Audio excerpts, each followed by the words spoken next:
Docteur Jansler, bonjour. Bonjour. Vous êtes le président du comité du Bas-Rhin de la Ligue contre le cancer et demain va se lancer une grande opération nationale, mais encore plus importante en région, contre le cancer du col de l'utérus. Ce cancer, finalement, c'est autant un problème masculin. Effectivement, puisque ce cancer démarre à partir de lésions infectieuses, qui ont été transmises par un virus papillomavirus, et il faut les premiers rapports sexuels pour être infecté. Alors aujourd'hui, en Alsace, parlons chiffres, est-ce que ce type de cancer est important ?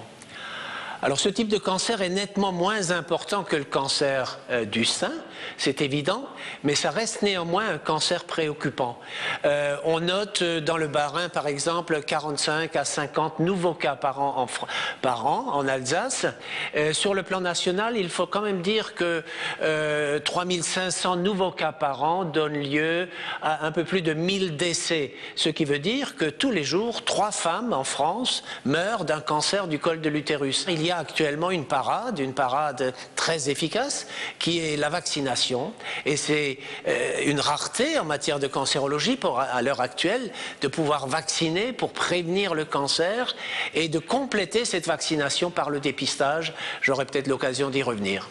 Oui, c'est extraordinaire qu'on puisse dire qu'il y a un vaccin contre le cancer. Est-ce que c'est pas donner des espoirs démesurés pour d'autres cancers? On parle bien uniquement du cancer du col de l'utérus. Absolument. Il existe également un vaccin et ce sont les deux seules éventualités contre l'hépatite C. L'hépatite C est une infection à virus également du foie, et cette hépatite C donne lieu à des cirrhoses, donc à des transformations scléreuses du foie, et dans 10 à 15 à 20% des cas, ces lésions d'hépatite C peuvent évoluer vers un cancer. Et c'est les deux seuls exemples pour l'instant de prévention possible du cancer par des vaccins. Parlons de notre région. Elle était plutôt précurseur en matière de prévention du cancer du sein. Là aussi, vous allez beaucoup plus loin que la campagne nationale.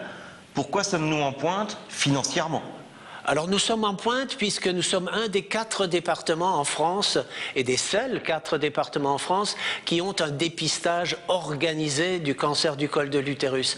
C'est la structure EVE, qui est présidée par mon ami le professeur Baldoff, qui organise ce dépistage et qui a fait régresser le cancer du col de l'utérus dans des proportions tout à fait acceptables. Mais la vaccination vient en plus actuellement, comme je vous l'ai déjà expliqué. Et cette vaccination, eh bien, a un frein, a plusieurs freins. D'abord, elle s'adresse à des jeunes filles de 14 ans, puisque statistiquement, on considère que seuls 5% des jeunes filles avant 14 ans ont eu des rapports sexuels. Donc, on se place avant l'époque des rapports sexuels, contaminants, de façon infectieuse. Et c'est à cet âge-là qu'il faut vacciner. Eh bien, là, il faut inciter les mères, il faut inciter les jeunes filles, parce qu'il faut l'autorisation des parents pour vacciner des enfants mineurs. Et ensuite, eh bien, ce vaccin a également un frein dans le coût. Évidemment, pour ceux qui ont une couverture santé avec une caisse mutuelle, c'est pris en charge à 100% et remboursé. Mais nous voulons que ce vaccin soit gratuit pour la totalité de cette population, de cette tranche d'âge. Et nous prendrons en charge à la Ligue, grâce à un partenariat avec les pharmaciens, le surplus qui aurait été à payer par les familles pour ce vaccin. Pour la totalité des 3 injections, cela représente quand même 36 euros, ce qui n'est pas rien. Et donc, nous voulons rendre accessible ce vaccin à la totalité de la population féminine. Et ce vaccin ne présente aucun risque ? Ce vaccin ne présente pas de risque, connu, et cela fait quand même 7, 8 ans, 9 ans qu'il est expérimenté et qu'il est maintenant largement utilisé depuis 5 ans ailleurs, depuis 2 ans en France. Le seul risque, ce sont les démangeaisons sur les points d'injection. Je voudrais insister sur le fait que ce sont les 2 comités de la Ligue, aussi bien celui du Haut-Rhin que du Bas-Rhin, qui ont travaillé ensemble en partenariat avec les pharmaciens, qui avancent l'argent et qui distribuent gratuitement ce vaccin.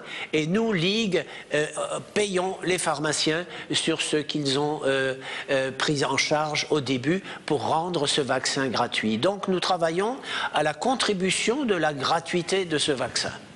Docteur Joncler, merci. C'est moi qui vous remercie.